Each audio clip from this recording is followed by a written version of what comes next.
Hello everyone, I'm Caitlin Fasciano and today I'm going to be talking about mastitis. What is mastitis? It is an infection of the breast involving the interlobular connective tissue, and it is usually unilateral, which means it affects one breast at a time, usually. Who's at risk? Most commonly occurs in mothers breastfeeding for the first time and well after the establishment of milk flow, usually within the first 6 weeks postpartum. Risk factors related to the diagnosis.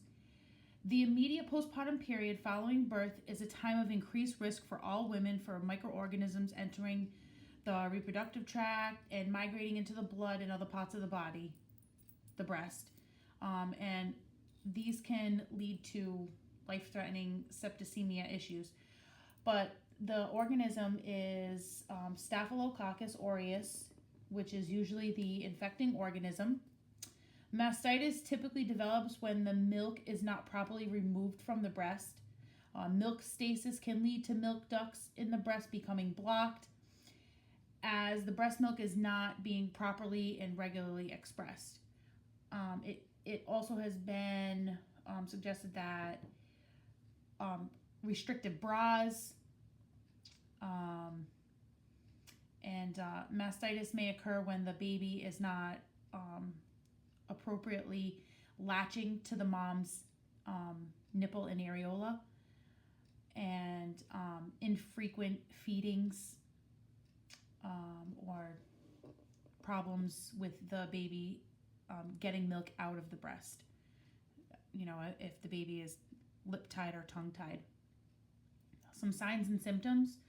Mastitis often appears as a red, hard, and painful area on the breast, as you can see right here. It's commonly in the upper outer quadrant. Although mastitis can occur in both breasts, it's usually unilateral. A patient who has mastitis can also have flu-like symptoms such as fever, chills, headache, and just overall tired. Some complications, like I said before, milk stasis from a blocked duct, nipple trauma, poor breastfeeding techniques, decrease in breastfeeding because of supplementing with formula, poor hygiene, and inadequate hand washing when touching your breasts. Some diagnostic procedures and testing, blood cultures. They'll pull to see what kind of if it's growing anything, and what kind of antibiotics if needed to treat it, and also the your white blood cell count will be off. Incidences: 10% of breastfeeding mothers develop mastitis. Who knew? Nursing diagnoses: acute pain related to infectious disease process, as evidenced by swelling of the breast tissue. Another one would be ineffective breastfeeding related to breast pain, as evidenced by conflicting advice from the healthcare provider. And the other one would be anxiety related to threat to self, as evidenced by concern over safety of milk for infant. Medical management: the diagnosis of mastitis in breasts, which can also lead to a breast abscess, can usually be made on a physical exam. The healthcare provider will take into account the signs and symptoms of the condition. In cases of infectious mastitis, cultures will be needed in order to determine the type of organism that's causing the infection. And cultures are also helpful in identifying what specific antibiotics will be used to cure that particular disease. Fun fact, cultures can either be taken from the breast milk or from any kind of material aspirated from the abscess, if there is an abscess. Surgical management: if mastitis turns into an abscess, they can use an ultrasound guided needle to remove the fluid or pus in the abscess. Pharmacological treatments: in lactation mastitis, antibiotics are not needed in the majority of cases and should only be used for bacterial infections. But if antibiotics are needed, they can use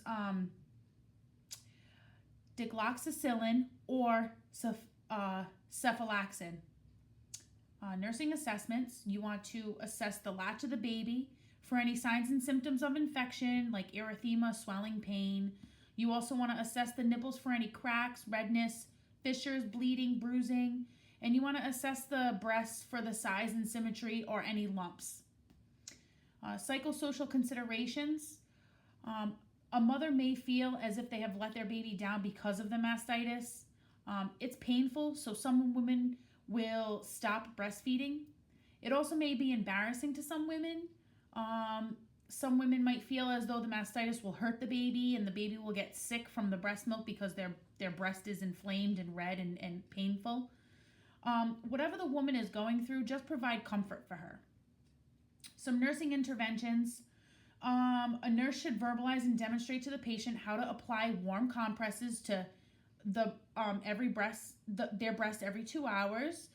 A nurse should observe the mother breastfeeding her infant to assess any possible latching problems. Also, the nurse should assist the patient with helping her develop a plan for proper latching techniques with her newborn. Some nursing outcomes and goals. The patient will report decrease in pain and redness of the breast within 24 hours. The patient should also report an increased emptying of the affected breast within 24 hours. The patient will report increased ability of the newborn latching ability within 48 hours. The patient will be free from signs and symptoms of mastitis within 48 hours or a few more hours. The patient will take ibuprofen for pain and to decrease the inflammation in the breast. And the nurse will educate the patient about early signs and symptoms of mastitis.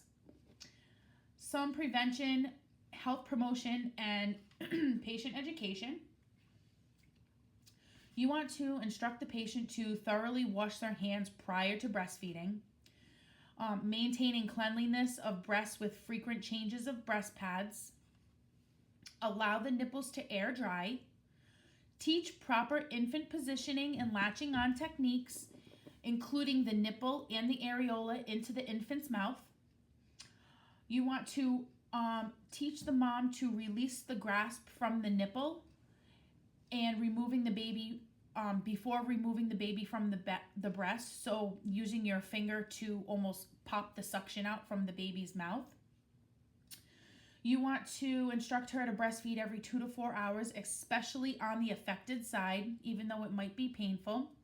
She can start with the unaffected side first and then move over to the affected side because breastfeeding on the unaffected side will help to release that letdown on the affected side, and it'll help to make breastfeeding on that side a little bit easier.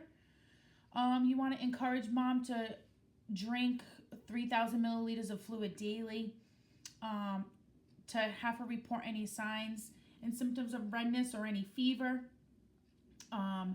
Instruct her to wear a well-fitted bra for support and comfort. And she can use ice or warm packs on the affected breast for discomfort. And also, if she is prescribed an antibiotic, you want to make sure that you let her know that she needs to complete the entire antibiotic regimen so that the organism is completely killed. And that concludes my presentation. Thank you.